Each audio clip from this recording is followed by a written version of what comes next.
Please uncle, আপনার নাম কি? আমার নাম মোহাম্মদ ইসমাইল হোসেন। জনাব মোহাম্মদ ইসমাইল হোসেন সাহেব, জি, আপনি কি করেন প্লিজ? আমি কাঁচা সবজি এবং ফলমূল সারা বাংলাদেশে সরবরাহ করি। আপনি বিভিন্ন রকমের ফল জি। এবং সবজি সারা বাংলাদেশে সরবরাহ করে জি। থাকেন। তো প্লিজ একটু বলবেন কি আপনি এই যে ফল এবং সবজি কিভাবে সাপ্লাই করেন? আমি ফলগুলো নিজের বাগান থেকেই উৎপাদন করে উৎপাদন তারপরে করে, হ্যাঁ। বাজারজাত করি এবং সারা বাংলাদেশে সরবরাহ করি। সবজির ক্ষেত্রে তাই। আচ্ছা, একটু উৎপাদনটা কিভাবে করে একটু বলবেন তো? উৎপাদনের ক্ষেত্রে অনেক অনেক সিস্টেম আছে, অনেক ঝামেলা আছে। একটু বলেন। যেমন লিচুর ক্ষেত্রে বলি, হ্যাঁ, বলেন। লিচু বাগানে লিচু যখন আসে, মুকুল আসে, হ্যাঁ, মুকুল আসে, তখন লিচুতে অনেক প্রকার বীজ দিতে হয়, হ্যাঁ, মলে বীজ দিতে হয়। যাতে ঝরে না যায়। জি। আবার পানি দিতে হয়। হ্যাঁ। তারপরে নাঙ্গল দিতে হয়। হ্যাঁ, চাষ দেওয়া থাকে, হ্যাঁ, চাষ দেওয়া পানি থাকে। দিতে হয়। তারপরে আবার যখন আচ্ছা, লিচু যখন এই ফুল থেকে গুটি হওয়া শুরু করে, হ্যাঁ। তখন আবার বীজ দেওয়া লাগে যাতে ঝরে না যায়।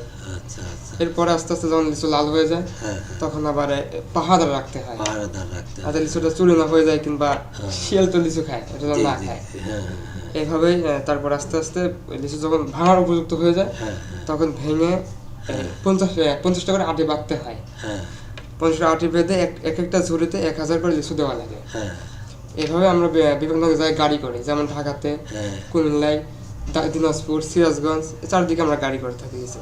সারা বাংলাদেশে লিচু সাপ্লাই দিয়ে থাকেন। জি, একটা ঝুড়িতে কতটুকু লিচু থাকে? 1000।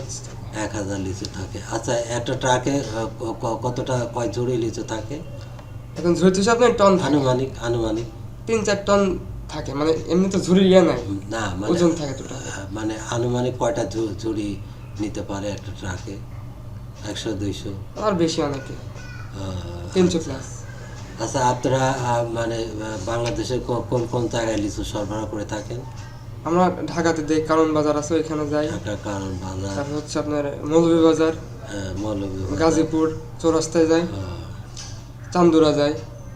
মোটামুটি বাংলাদেশের সব জায়গায় ফল সরবরাহ জি, করে থাকেন। হ্যাঁ। আর সবজির ব্যাপারটা একটু বলেন তো প্লিজ। সবজিটাও ক্ষেত থেকে উঠায়, যেমন মূলার ক্ষেত্রে বলে, হ্যাঁ, মূলা কিংবা বাঁধাকপি, ফুলকপি এসব বলে, মূলাটা হচ্ছে ওর ক্ষেতে গিয়ে মূলাগুলো উঠায়, হ্যাঁ, তার পাতাগুলো কেটে মূলা সুন্দর করে ধুইতে হয়। হ্যাঁ, ধোয়া লাগে। ওর সাথে অনেক নোংরা থাকে, তারপরে ওটা ধৌত করে তারপরে শুকাতে হয়। হ্যাঁ, শুকায়ে হ্যাঁ, ওগুলা বস্তাতে তো আর যেমন তেমন নেওয়া যায় না, সাজায় নিতে হয়। হ্যাঁ, সাজায় তারপরে গাড়ি করা হয়। গাজরের ক্ষেত্রে সেম অবস্থা।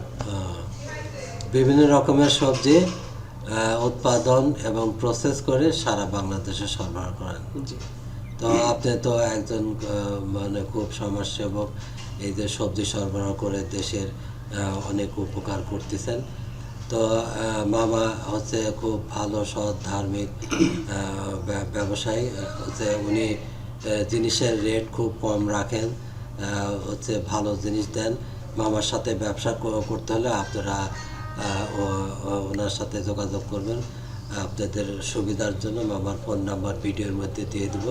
আপনারা ওনার সাথে যোগাযোগ করে আপনারা ব্যবসা করতে পারবেন। ব্যবসা করে আপনারা বেকার সমস্যার সমাধান করতে পারবেন। আপনারা মামার ফোন নম্বর দিব, আপনারা ওনার সাথে যোগাযোগ করবেন। মামার ব্যবসার সফলতা কামনা করে শেষ করছি। আপনারা ভালো থাকেন, সুস্থ থাকেন। আল্লাহ হাফেজ।